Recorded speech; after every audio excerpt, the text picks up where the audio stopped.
Ladies, gentlemen, and Harajam of all ages, the PTR for Season 11 is wrapping up extremely soon, and the past week has been like a portal into an alternate dimension of Diablo 4. It's still the same game at its core, of course, but so many important gear-based mechanics have just been totally shifted, like tempering and masterworking, and the addition of the new tower activity as well as all the seasonal stuff too, like normal and a bunch of class balance changes on top of it all. So today we're going to look through and round up what's been going on in the community during the PTR, specifically in terms of how each class is looking going into Season 11, with a general sort of ranking of what the relative power is looking like for the top builds right now, with the caveat that this is all being done from the PTR, which means there's a lot of stuff that not only can, but most likely will be changed or adjusted before it goes to live servers, but it should still give you an idea of the builds that the devs intend to be powerful and the playstyles they're looking to have exist at a high level this season, because most of the stuff that will change will be numerical more than anything else. And the final sort of note before we begin is that all of the footage in this video will be from the PTR, and not all of it will be particularly specific to the exact thing I say out loud, simply because there isn't a massive population of people playing on the PTR, and much less running high-tier pits or tower.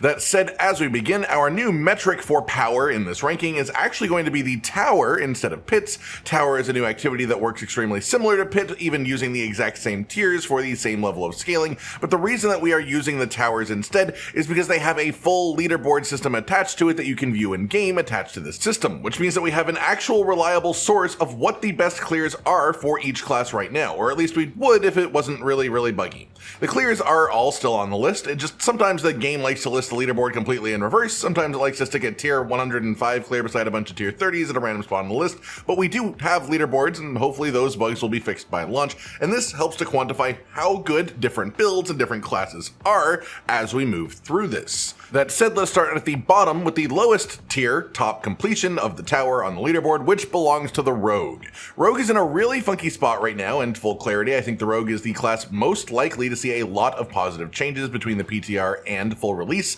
because early on in the PTR, Dance of Knives was like game-breakingly strong as a build, ruining everything, literally breaking the top tier of both activities of the pit and the tower, and the new Dance of Knives focused unique was at the core of this, but then they actually patched the PTR to fix that, and then Dance of Knives builds became pretty meh for most high-end activities. The build currently popping off at the height of what Rogue is achieving on the PTR, which to be clear, the highest tower clear for the leaderboard is tier 94. This is using a Death Trap focused build, and Death Trap Rogue has been pretty commonplace at the top of the pile for a number of seasons now, so it's sad to see it take prominence over Dance of Knives. That said, I've also seen top players messing around a lot with Heartseeker, the basic skill build, and even a dual basic skill build too, so there's still hope to not just be locked in Death Trap permanently. That said, a fun thing that changes this build's top level this season, at least, is the rework of the Melted Heart of Selig, mythic, unique, and this will come up a number of times. This essentially now works like the Mana Shield Chaos power for Sorcerer in Season 10, but it can be used by anyone. Each point of your primary stat increases your primary resource maximum by 3%. Any damage you take is dealt to your resource before your life total. This also lowers your maximum life total by 75%, and if you don't take damage for 6 seconds, it regens all of your resource over 3 seconds. The main thing of note there is the actual conversion rate. Most high-end builds will have around 3,000 main stat when they are fully put together, depending on your class and stuff like that. Barbarian, for example, can get a fair bit more due to bonus weapon slots, some of them can get a few less, but 3,000 main stat translates to 9,000 bonus maximum resource. This has a few bugs surrounding it on the PTR right now as well, most notably that your toughness stats, meaning resistances and armor, don't seem to properly apply to damage taken that goes through your resource, so this item isn't making players tankier the way that it should be, but it is still a fantastic avenue for damage boosting. For Death Trap Rogue, the specific interaction that makes Selig count as a massive damage increase is with Beastfall Boots. When you cast an ultimate skill, your next core skill consumes up to 500 energy to deal increased damage per energy consumed. This now has a cap of 500 energy that it can consume for this bonus, but Selig is now by far the simplest way to hit that cap, and given that you can use a second unique to make Death Trap itself count as a core skill, you can see why this build has simply become stronger this season. Next up then, let's talk about the Sorcerer, whose top tower clear as of this moment is a tier 103, and to be clear, the class in the next position is also going to be a tier 103 clear, just ever so slightly faster than Sorcerer did it. That said, Sorcerer is in a bit of an odd position right now. They absolutely wrecked the teleport enchantment shenanigans, so you're not going to be able to be the ultra speed demons that you once were before, and to be clear, the supposed refresh timer on it on live servers is going to be worse than it is on the PTR as well, as it does seem to be bugged right now to be usable more frequently, so even less teleporting will be possible than you're seeing in the footage here. And aside from that, the actual damage side of Sorcerer was being held up quite a bit by chaos powers last season, so with these chaos powers being gone now, Sorcerer has come crashing down back to earth a little bit. That said, in contrast, we have the new unique for Sorcerer, Orsavain. This is actually quite strong. This makes it so any defensive skill that isn't on your action bar, you get each of their enchantments. On top of that, you also get a damage increase multiplier for each of these defensive skills that isn't on your bar as well. This frees up Sorcerer to rely less on actual defensive skills on the action bar and allows for some quite interesting things to now be possible through enchantments. But the actual gains from this doesn't really outdo the losses from losing chaos perks, and it doesn't quite make up for the loss of teleport enchantment being a broken thing either, so it's a bit tough right now for Sorcerer in comparison to how it was. That said, the highest performing Sorcerer build in the tower leaderboards as of this moment is Crackling Energy Lightning Spear, which is a classic Sorcerer setup. Lots of lightning just dashing around the screen, popping through your enemies, and flowing through Azadora's overflowing cameo to increase the crackling energy damage pretty dramatically, as well as also the Galvanic Azurite Ring to both create more crackling energy and increase its damage even further. Outside of this, I've heard that Hydra builds are still doing extremely well in this current balance of the PTR. Some players think it might even be stronger than crackling energy builds on live servers, and Frozen Orb setups are looking quite competitive too, with Unique Amulet being reworked to actually add a fairly large boost to potential Frozen Orb damage, but Crackling Energy is the build with the highest leaderboard position at the time of me making this. Next up in 4th place, we've got Necromancer, also with a tier 103 tower clear as its top completion, but like 7 seconds faster than what Sorcerer's best clear is, so they are very neck and neck with each other with PTR balancing. Necromancer is another class in a little bit of an odd spot, but not like a bad odd spot. Necro was killing it through Bloodwave last season, especially thanks to Necromancer specific chaos perks that let them turn ultimate skills into core skills, but with those gone, Bloodwave has gone down in relative power. Bloodwave builds are of course still quite strong as they were before season 10, but right now on top of the actual leaderboards for Necromancer at least is looking like Shadow Blight key passive focused build, which are honestly usually quite near the top 2.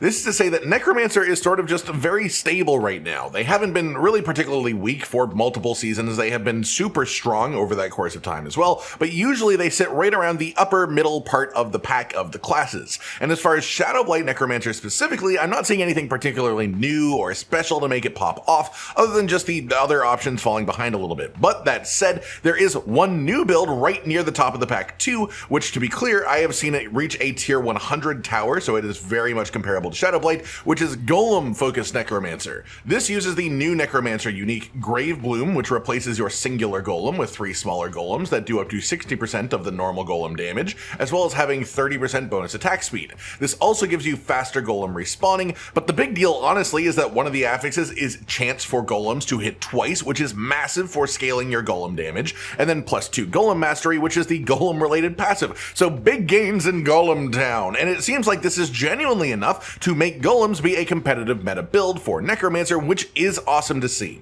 Moving on to 3rd place today, then we've got the Druid with a top power clear on the leaderboards of tier 105. This is being done currently with Cataclysm build, and the main interaction making Cataclysm so strong right now is another one of those specific interactions with the Melted Heart of Selig. Cataclysm Druid has been quite strong for a number of seasons, being on and off as the best one or one of the best builds for the class, and it's always been based around the concept of snapshotting, which is preparing and priming a bunch of buffs that boost the damage of the next skill you use, but then specifically waiting to apply those buffs to an ability with a super long duration and then being able to repeat that over and over, so you take all those buffs and make them essentially just permanently active for the sake of that one ability, which in this case is an ultimate damage dealing ability in Cataclysm. On the PTR right now, the main reason this is sitting at the top of Druid is the rework for Melted Heart of Selig. We talked about this earlier, but the big part of this that you need to know for this specific interaction is the fact that it gives you 3% bonus maximum resource for every one main stat that you have.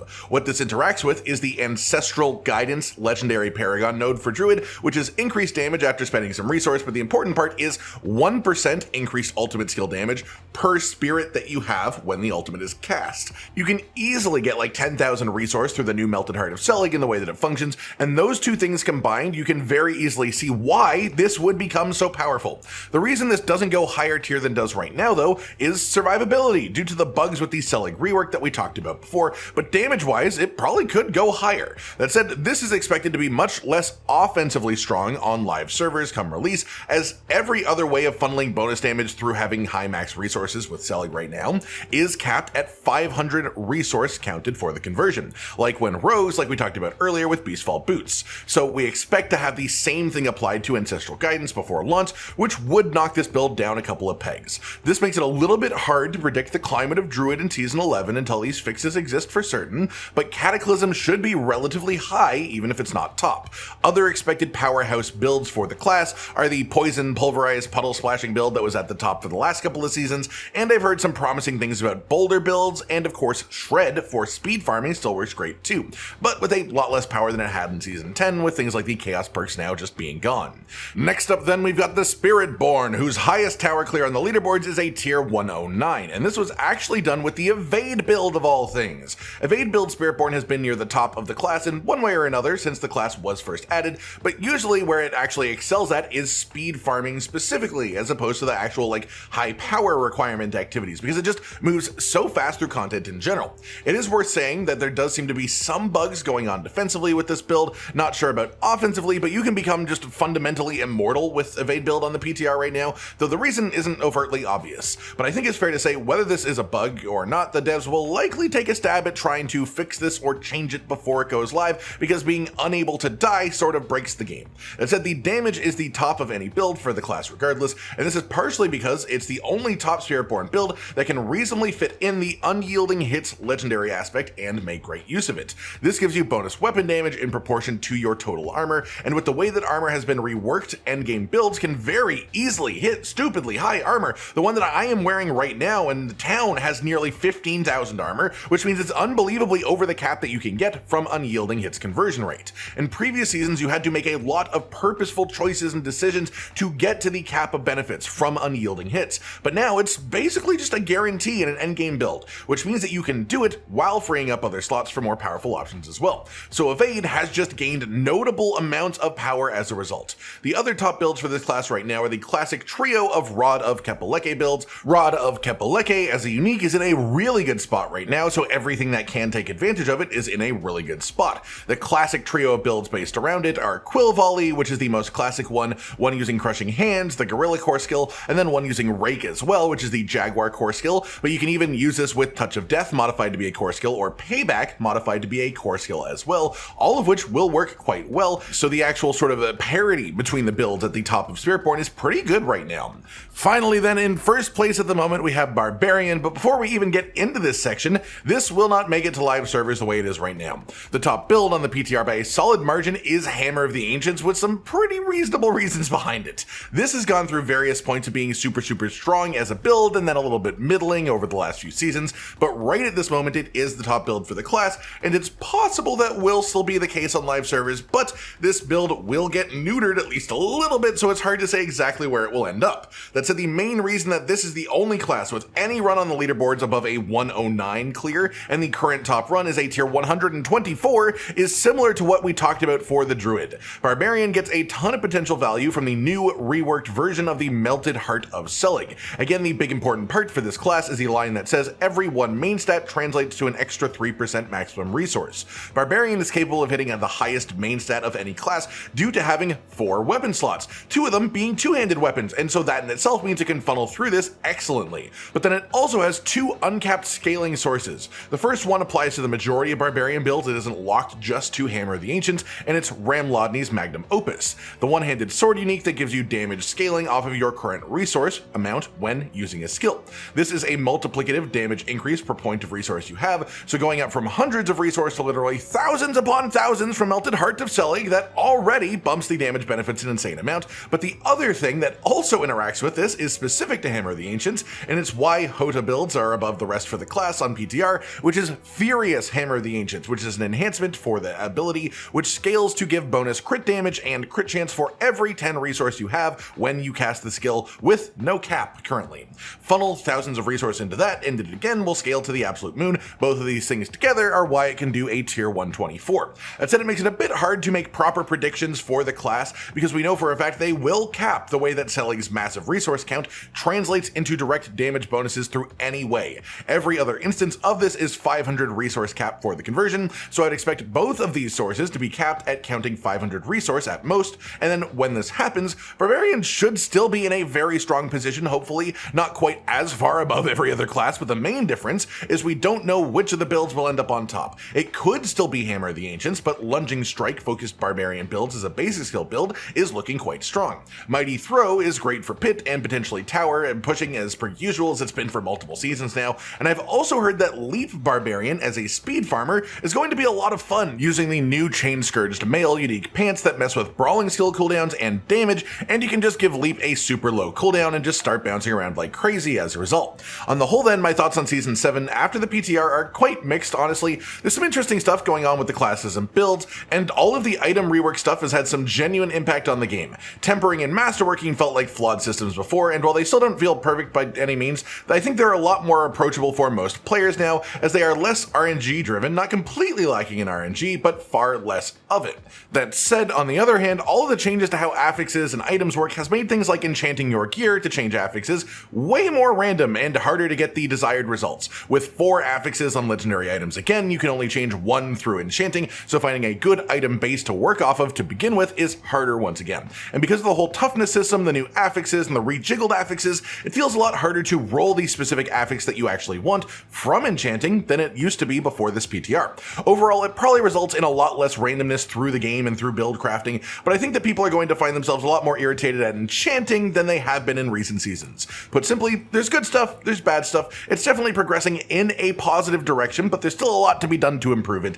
and hopefully we'll have a good chunk of these types of improvements before it even hits live servers. That does it for today then, everyone. A roundup of the way that every class is doing on the PTR, ranking them based on their leaderboard achievements and the tower activity, and talking about the builds that are currently at the top for each class and expectations moving towards the live servers. I hope you've all enjoyed this, and let me know your own thoughts on any of it down in the comments below. Like if you liked the video, subscribe to the notification bell for more, and most importantly, ladies and gentlemen, until next time, stay